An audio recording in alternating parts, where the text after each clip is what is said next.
दोस्तों, हम में से ज़्यादातर लोग अपने भविष्य को लेकर चिंतित रहते हैं और अपने भविष्य के बारे में सब कुछ जानने के लिए उत्सुक भी रहते हैं। आप में से कुछ लोग ऐसे भी होंगे जिन्होंने कभी न कभी किसी ज्योतिष से अपना हाथ या अपनी कुंडली भी दिखाई होगी और अपने भविष्य के बारे में कुछ प्रिडिक्शंस सुने होंगे, जिनमें से कुछ सही तो कुछ गलत भी हुए होंगे।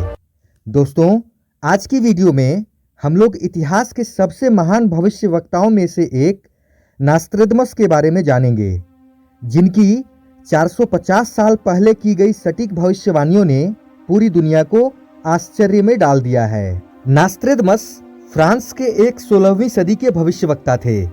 वे केवल एक भविष्यवक्ता ही नहीं, डॉक्टर और शिक्षक भी थे। ये प्लेग जैसी बीमारियों का इलाज भी करते थे। इन्होंने अपनी कविताओं के द्वारा भविष्य में होने वाली घटनाओं का वर्णन किया था। भविष्य की बातों को हजारों साल पहले घोषणा करने के लिए मशहूर नास्ट्रेदमस का जन्म 14 दिसंबर 1503 को फ्रांस के एक छोटे से गांव सेंट रेमी में हुआ। उनका नाम मिशेल द नास्ट्रेदमस था। बचपन से ही उनकी अध्ययन में खास दिलचस्पी रही और उन्होंने लैटिन, यूनानी और हिब्रू भाषाओं के अलावा गणित, शरीर विज्ञान एवं ज्योतिष शास्त्र जैसे गूढ़ विषयों पर विशेष महारत हासिल कर ली। नास्ट्रेदमस ने किशोरावस्था से ही भविष्यवाणियां करनी शुरू कर दी थी। ज्योतिष में उनकी बढ़ती दिलचस्पी ने माता पिता को चिंता में डाल दिया, क्योंकि उस समय कट्टरपंथी ईसाई इस विद्या को अच्छी नज़र से नहीं देखते थे। ज्योतिष से उनका ध्यान हटाने के लिए उन्हें चिकित्सा विज्ञान पढ़ने मांटपेलियर भेज दिया गया, जिसके बाद 3 वर्ष की पढ़ाई पूरी कर नास्ट्रेदमस चिकित्सक बन गए। 23 अक्टूबर 1529 को उन्होंने मांटपेलियर से ही डॉक्टरेट की उपाधि ली और उसी विश्वविद्यालय में शिक्षक बन गए। पहली पत्नी के देहांत के बाद 1547 में यूरोप जाकर उन्होंने एन नाम की महिला से दूसरी शादी कर ली। इस दौरान उन्होंने भविष्यवक्ता के रूप में खास नाम कमाया। एक किंवदंती के अनुसार एक बार नास्ट्रेदमस अपने मित्र के साथ इटली की सड़कों पर टहल रहे थे। उन्होंने भीड़ में एक युवक को देखा और जब वह युवक पास आया तो उसे आदर से सिर झुकाकर नमस्कार किया। मित्र ने आश्चर्यचकित होते हुए इसका कारण पूछा तो उन्होंने कहा कि यह व्यक्ति आगे जाकर पोप का आसन ग्रहण करेगा।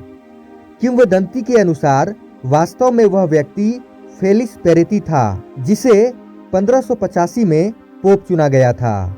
नास्ट्रेदमस के बारे में ऐसी कई कहानियां हैं, लेकिन इनमें से किसी के लिए कोई सबूत नहीं है। नास्ट्रेदमस की भविष्यवाणियों की ख्याति सुन फ्रांस की महारानी कैथरीन ने अपने बच्चों का भविष्य जानने की इच्छा जाहिर की।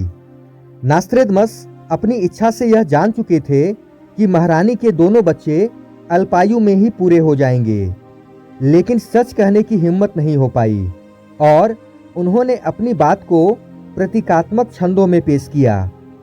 इस प्रकार वह अपनी बात भी कह गए और महारानी के मन को कोई चोट भी नहीं पहुंची। तभी से नास्ट्रेदमस ने यह तय कर लिया कि वे अपनी भविष्यवाणियों को इसी तरह छंदों में ही व्यक्त करेंगे। 1550 के बाद नास्ट्रेदमस ने चिकित्सक के पेशे को छोड़ दिया और अपना पूरा ध्यान ज्योतिष विद्या की साधना पर लगा दिया। उसी साल से उन्होंने अपना वार्षिक पंचांग भी निकालना शुरू किया। उसमें ग्रहों की स्थिति, मौसम और फसलों आदि के बारे में पूर्वानुमान होते थे। कहा जाता है कि उनमें से ज्यादातर सत्य साबित हुई। नास्ट्रेदमस ज्योतिष के साथ ही जादू से जुड़ी किताबों में घंटों डूबे रहते थे।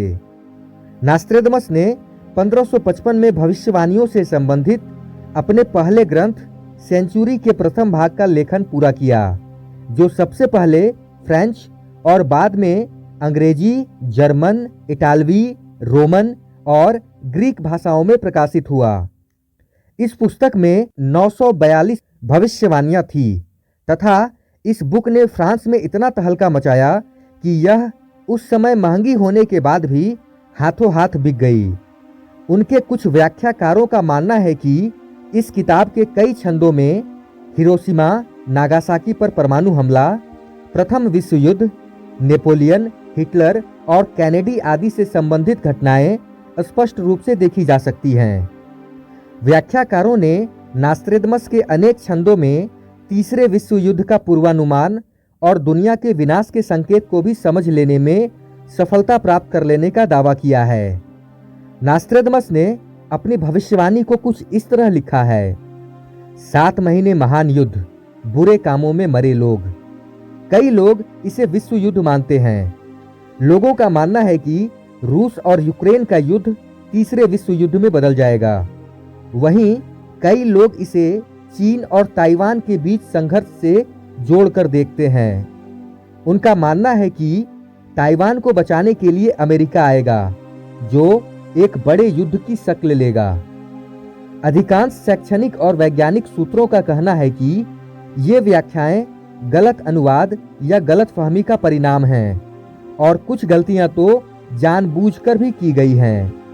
भारत के संबंध में भी नास्त्रेदमस की कुछ प्रमुख भविष्यवाणियों में इंदिरा गांधी का भारत की प्रथम महिला प्रधानमंत्री बनना और उनकी हत्या निकटतम लोगों से होने का उदाहरण है। फिर राजीव गांधी का प्रधानमंत्री बनना और आकस्मिक घटना में मृत्यु होने का भी उल्लेख है। मंगल ग्रह को लेकर नास्त्रेदमस ने भविष्यवाणी की है। नास्त्रेदमस ने लिखा है कि मंगल पर रोशनी गिर रही है। कई लोगों का मानना है कि नास्त्रेदमस ने इंसान के लाल ग्रह पर कदम रखने से जुड़ी भविष्यवाणी की है।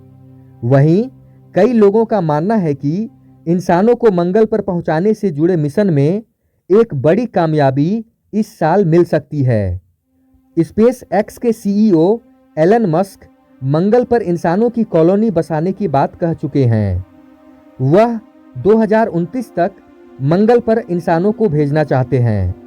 ऐसे में हो सकता है कि 2023 में मंगल से जुड़ा कोई मिशन एलन मस्क के दिमाग में हो। नास्त्रेदमस के जीवन के अंतिम साल बहुत कष्ट से गुजरे। फ्रांस का न्याय विभाग उनके विरुद्ध यह जांच कर रहा था कि क्या वह वास्तव में जादू टोने का सहारा लेते थे।